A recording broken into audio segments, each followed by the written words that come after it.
Bien, después de haber estudiado la estructura y funcionamiento del transistor bipolar de unión, nuestro último punto para esta clase es adaptar el modelo que estudiamos de una fuente de corriente controlada por voltaje a el transistor bipolar de unión.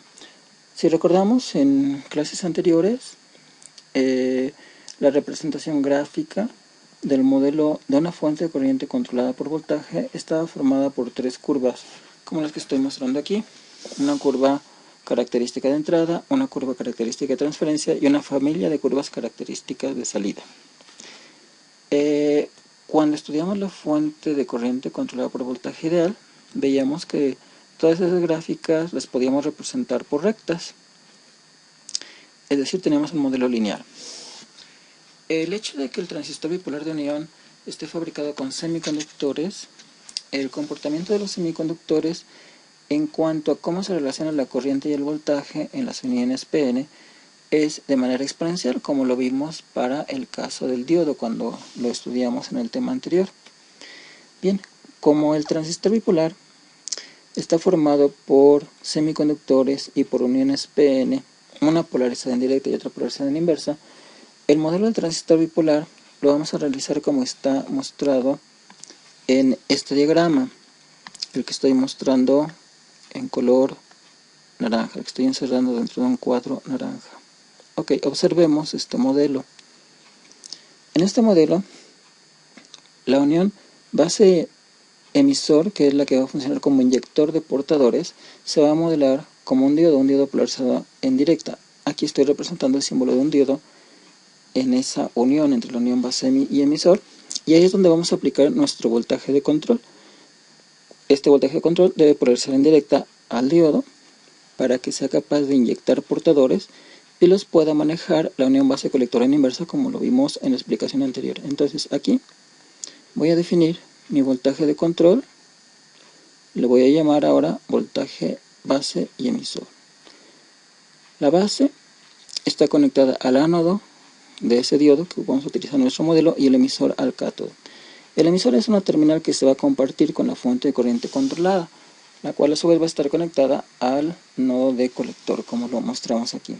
Ok, entonces la unión entre colector y base se polariza en inversa y esa unión es la que permite darle al transistor el comportamiento de fuente de corriente. Entonces, en el colector vamos a definir la corriente IC, la cual va a ser controlada por nuestro voltaje de control VB. En nuestro símbolo de transistor que ya definimos también, defino aquí el voltaje de control como voltaje base emisor y aquí defino la corriente de colector. Bien, ok. Con rojo estoy mostrando las variables protagonistas en este tema de curvas características del transistor. Por protagonista significa que son las variables que resaltan, van a resaltar en nuestro análisis, en nuestra plática que vamos a hacer en esta página, sobre otras variables que existen también en el transistor y que voy a marcar aquí en color verde, como es la corriente de base del transistor, que es la corriente que tengo definida precisamente en la terminal de base, y el voltaje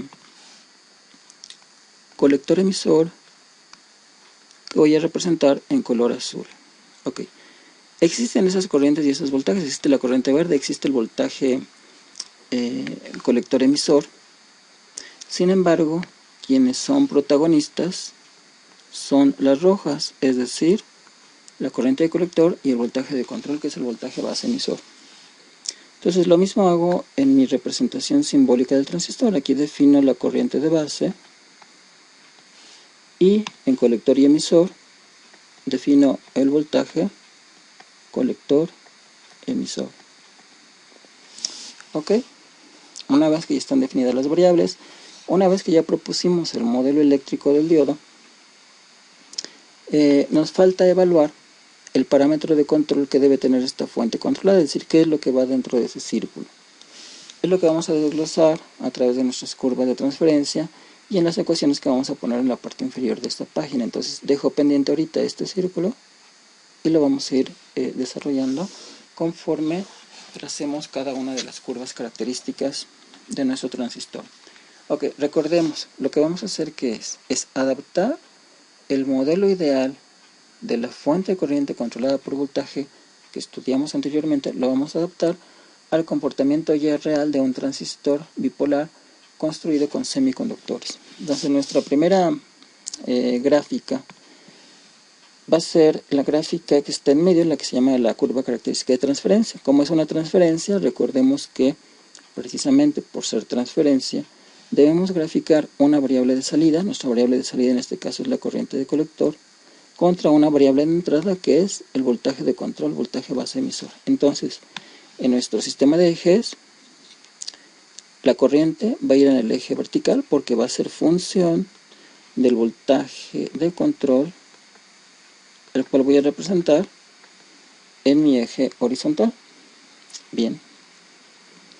Debido al mecanismo de funcionamiento, vimos que la corriente de control, la corriente de colector, está controlada por el voltaje base emisor, el cual a su vez es un voltaje desarrollado en un diodo polarizado en directo. Eso quiere decir que la corriente de colector va a responder con respecto al voltaje base emisor en esta forma, que es una forma exponencial, igual a la que habíamos visto para el diodo, para la unión PN.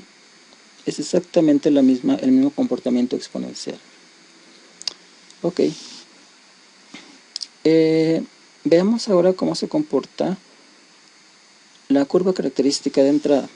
En la curva característica de entrada lo que voy a graficar son parámetros de entrada. ¿Cuáles son nuestros parámetros de entrada en este modelo? Son la corriente de base y el voltaje base emisor. Entonces en el eje vertical indico la corriente de base como función del voltaje base emisor, que es el voltaje de entrada. Ok. Nuevamente observan, y aquí se ve más claro que en la gráfica anterior, que la corriente de base va a responder en forma exponencial conforme se mueva el voltaje base emisor en polarización directa. Entonces, como este diodo está polarizado en directa, entonces nuestra curva de IB contra BB va a ser una curva exponencial también, similar a la curva característica de transferencia. Lo que va a variar es el acotamiento de este eje. Es decir, los valores que yo tenga aquí van a ser totalmente diferentes a los que yo tenga en esta gráfica. Sin embargo, la forma de la curva es muy similar. Ok, por último, vamos a graficar la familia de curvas características de salida. Como se llama familia de curvas características de salida, debe relacionar parámetros de salida. En este caso, nuestros parámetros de salida son IC, que es la que voy a graficar en el eje vertical, contra el voltaje colector emisor, que grafico en el eje horizontal. Bien, ¿cómo va a ser el comportamiento de estas gráficas? Como IC es la corriente de la fuente de corriente, entonces IC debe tener una forma de función que sea una línea recta casi paralela al eje voltaje colector emisor, porque eso es lo que nos representa una fuente de corriente. Bien, entonces obtengamos estas curvas de la siguiente manera. Observemos primero que la corriente de colector que voy a graficar en esta gráfica es la misma corriente de colector que se maneja aquí, es exactamente la misma. Entonces voy a proponer que el acotamiento de este eje sea exactamente el mismo en la familia de curvas características de salida que en la curva característica de transferencia, el mismo acotamiento. Bien, si yo aplico un cierto voltaje base emisor, que lo voy a llamar voltaje base emisor 1, por ejemplo, entonces lo proyecto sobre la gráfica roja, la cual me permite proyectarlo sobre el eje de corriente de colector, y voy a tener una corriente de colector que le voy a llamar IC1. Bien, esta proyección la voy a extender a la gráfica de la derecha, entonces aquí también voy a tener la corriente IC1, y esto me va a indicar que mi gráfica de corriente en este cuadrante de curvas características de salida debe corresponder a una línea horizontal a un nivel IC1. otro experimento. Si aplico ahora un voltaje diferente, mayor a VB1, le voy a llamar voltaje base emisor 2, lo aplico aquí, lo proyecto sobre mi curva de transferencia. La curva de transferencia dice que debo obtener una corriente IC2, igual extiendo esa proyección hacia mi gráfica de salida, aquí tendría IC2, entonces ahora mi corriente va a aumentar precisamente a ese nivel, entonces la dibujo de esta manera. Recordemos que en cada una de estas gráficas que estamos obteniendo debemos indicar para cuál voltaje de control fueron graficados. Nuestro voltaje de control VB1 para la primera gráfica y VB2 para la segunda gráfica.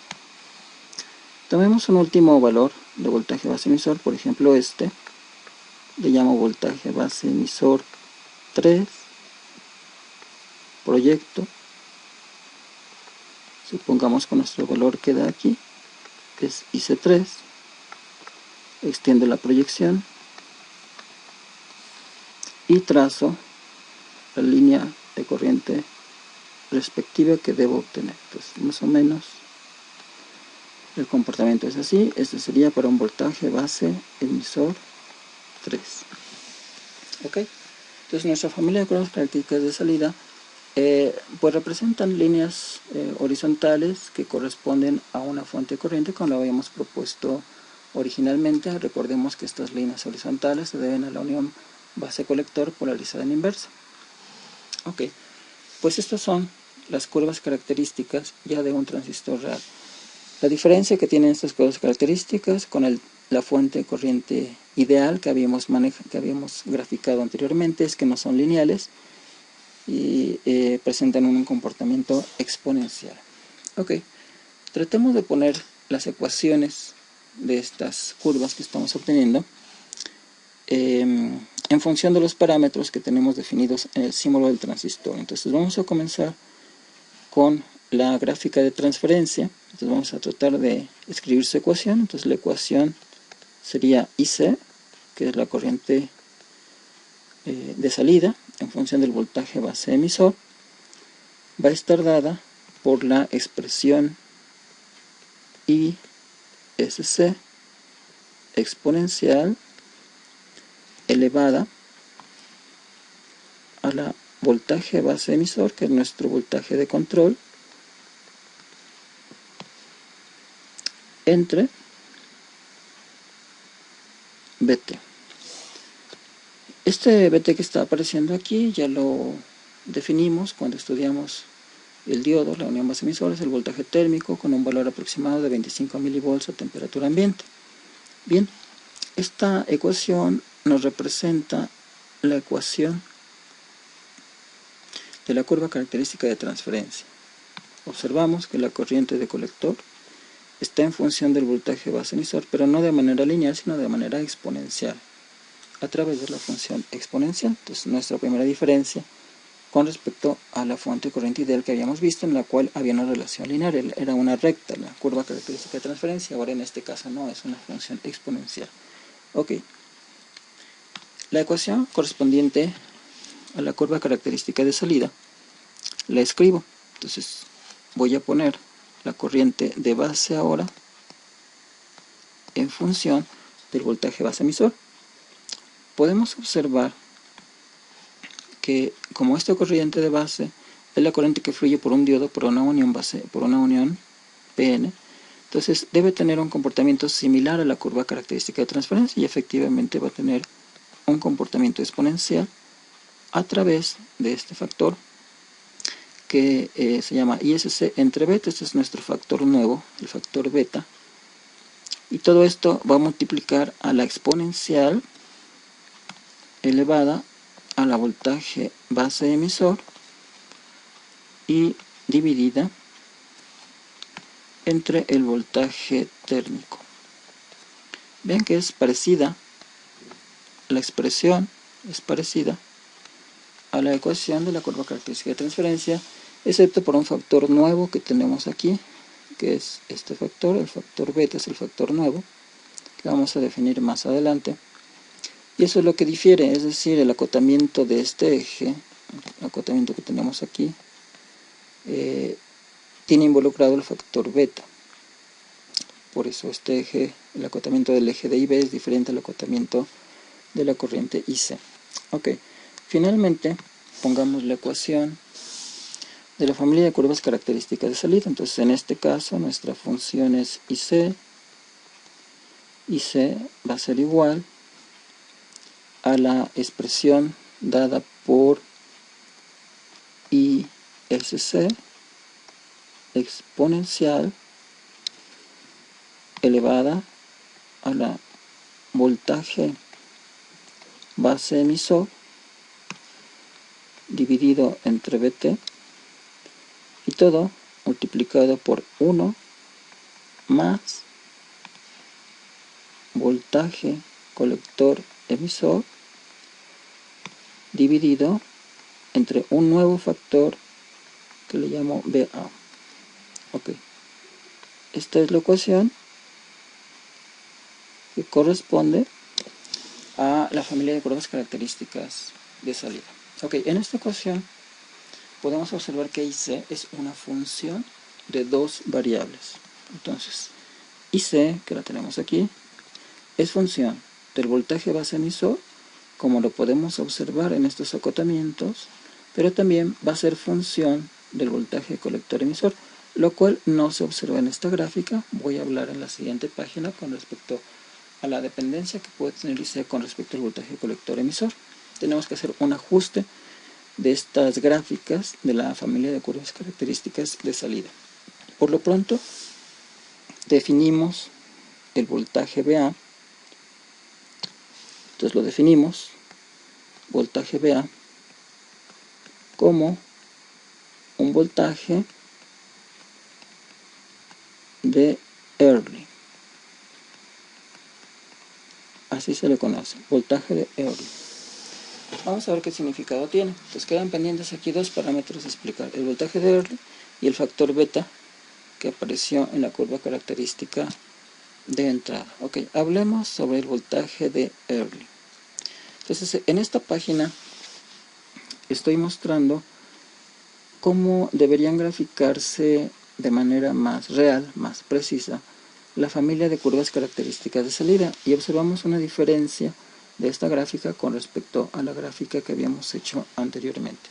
La diferencia está en que las curvas verdes no son paralelas al eje de BC, al eje voltaje colector emisor, sino presentan una cierta inclinación. En un transistor real así funciona. Esas curvas realmente no son paralelas al eje voltaje colector emisor, sino presentan una inclinación, como lo estoy mostrando aquí, de manera exagerada.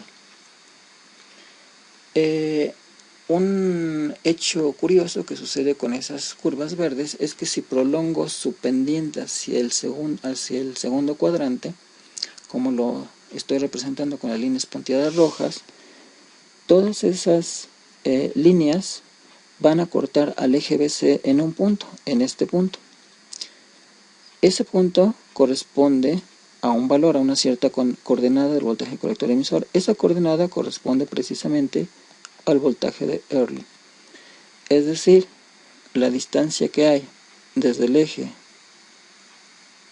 de cero, desde el origen, hasta este punto, esta distancia corresponde al voltaje de Early. Valores típicos del voltaje de Early son aproximadamente 100 volts, puede variar, pero son valores típicos. Ok, bien. Este voltaje de Early, ¿por qué se presenta? ¿Por qué las gráficas no son totalmente paralelas al eje BC, sino presentan una cierta inclinación? Ok, si representamos la estructura del transistor bipolar, por ejemplo, tomemos un transistor NPN.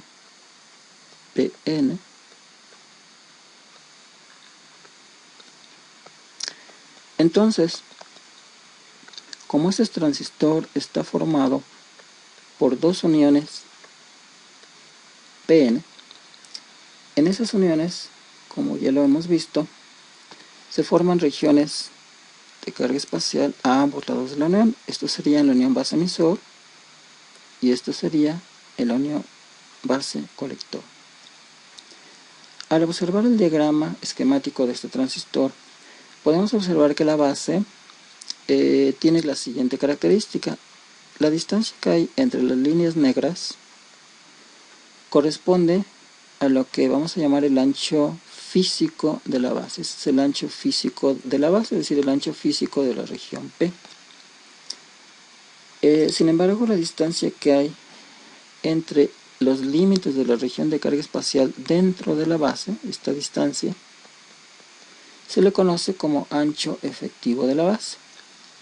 Este ancho efectivo es importante porque cuando polarizamos en inversa la unión base-colector, o colector-base en este caso, voltaje colector-base lo aplico de esta manera para polarizar en inversa esta unión, esos límites verdes que me representan la región de carga espacial en esta unión se expanden. Recordemos que al aumentar este voltaje VCB, al hacerlo más grande, como lo están polarizando en inversa, va a hacer que las líneas verdes se expandan. Entonces esta línea se mueve hacia acá y esta otra línea se mueve hacia acá. Con línea punteada lo estoy representando. En esta nueva situación, si yo aplico un VCB relativamente alto, la distancia que hay ahora entre esta línea verde que me representa la región de carga espacial en la unión base emisor y la línea punteada hace que el ancho efectivo de la base, este de aquí, sea mucho menor. Y entonces los portadores que están siendo inyectados por el emisor hacia la base, en este caso son los electrones, casi todos van a entrar dentro de la región de carga espacial que se forma en la unión colector-base, que está polarizada en inversa. Y muy poquitos solamente son los que van a poder salir por este estrecho que corresponde al ancho efectivo de la base, a este nuevo ancho efectivo. Muy poquitos van a salir por aquí, casi todos se van a ir a formar parte de la corriente de colector. Eso lo podemos observar en la gráfica de familia de curvas características de salida de la siguiente manera. Al aumentar el voltaje colector emisor, estamos aumentando la polarización inversa de esa unión, de la unión colector base, y entonces se ensancha esa región de carga espacial, haciendo que la base tenga un ancho efectivo muy pequeño. Eso quiere decir que al ir aumentando el voltaje, la corriente de colector debe ir aumentando, como lo muestran estas gráficas, debido a que se están comiendo una mayor parte de los portadores inyectados por el emisor, ya que muy pocos, como la base cada vez es más angosta, el ancho efectivo de la base es más angosta, muy pocos son los que logran escaparse. Entonces la mayoría logra pasar hacia el colector, incrementando el valor de la corriente. Por eso la gráfica verde representa que a mayor voltaje colector emisor, la corriente de colector se incrementa, como lo muestran estas gráficas a diferentes niveles. Este efecto de estar aumentando o disminuyendo el ancho de la base, el ancho efectivo de la base, se le conoce como efecto Early. Repito, el efecto Early consiste en modular el ancho de la base. ¿Quién lo modula? ¿Qué es modular? Modular es variar el ancho efectivo de la base, ¿ok? Lo que platicamos aquí. ¿Por qué varía ese ancho efectivo de la base? Porque al estar incrementando el voltaje colector base, la región de carga espacial se ensancha, y al ensancharse casi llega a juntarse con la otra región de carga espacial de la unión base emisor, y el ancho de la base disminuye mucho, incrementando así la corriente de colector. Ese es el efecto Early. De ahí, de ese efecto, proviene la definición del voltaje Early y el efecto interesante que sucede aquí al prolongar todas las pendientes de las familias de curvas características de salida, al prolongarlas al cuadrante 2, todas coinciden en un punto, y este punto corresponde a un voltaje que es el voltaje de Early, que se va a utilizar más adelante cuando analicemos el transistor como amplificador. Ok, entonces con esto ya excepto por el factor beta, que lo voy a dejar pendiente para la siguiente clase. Con esta explicación cubrimos lo que es ya el modelo real de un transistor bipolar, visto como una fuente de corriente controlada por voltaje, pero construida ya con semiconductores.